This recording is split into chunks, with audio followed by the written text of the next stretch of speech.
কবিতার নাম হে নারী।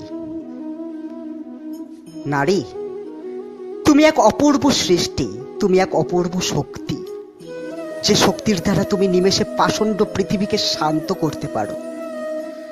তুমি এমন এক মায়া, যে মায়াতে বিভোর হয়ে কত পুরুষ হয়েছে ঘর ছাড়া, গ্রাম ছাড়া, শুধু তোমার মায়ায় সাজানো ঘরটিকে উজ্জীবিত করতে।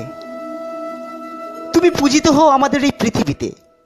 তোমাকে পূজার মাধ্যমে আমরা আমাদের মনের হিংসে, বিদ্বেষ, ঘৃণা নিমেষে করতে পারি পদদলিত।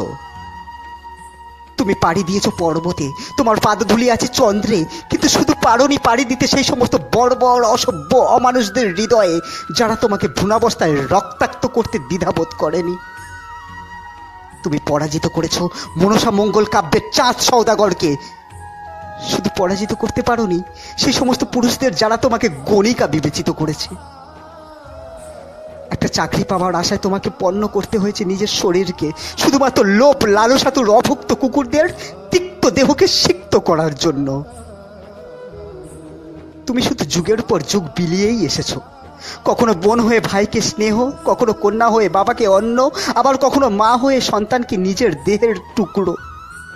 শুধু বিলিয়েই এসেছো, ফলস্বরূপ পেয়েছো মাগো লাঞ্ছনা, অনাহার, পাশবিক অত্যাচার।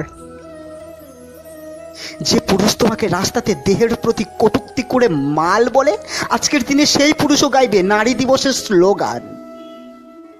যে পুরুষ তোমার শৈশবাবস্থায় যৌনাঙ্গের রড ঢুকিয়ে পরিতৃপ্ত হয়, আজকের দিনে সেই পুরুষও গাইবে নারী দিবসের স্লোগান। যে পুরুষ তোমাকে মদ্যপ অবস্থায় চুলের মুঠি ধরে মেরেছিল, তোমাকে পদদলিত রক্ত ঝরিয়ে দিয়েছিল, তোমার ওই গলাতে দড়ি দিয়ে ছাদের সিলিংয়ে ঝুলিয়ে দিয়েছিল, আজ সেই পুরুষ গাইবে নারী দিবসের স্লোগান। মাগো, পুরুষ দড়ি পরিয়েছিল ঠিকই, কিন্তু তোমার গলাতে না, আমাদের এই সমগ্র ভারতবর্ষের, সমগ্র বিশ্বের জননীদের গলায় দড়ি পরিয়েছিল।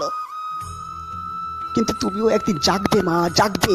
আর যেদিন জাগবে সেদিন বিভৎস কালীমাতার মতো সবকিছু চূর্ণ বিচূর্ণ করে এগিয়ে যাবে তুমি তোমার পথে।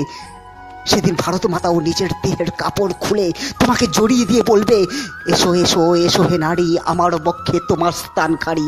দুর্গা রূপে মন জয় নয়, কালী রূপে ধরো অস্ত্রখানি, ধরো অস্ত্রখানি, ধরো অস্ত্রখানি।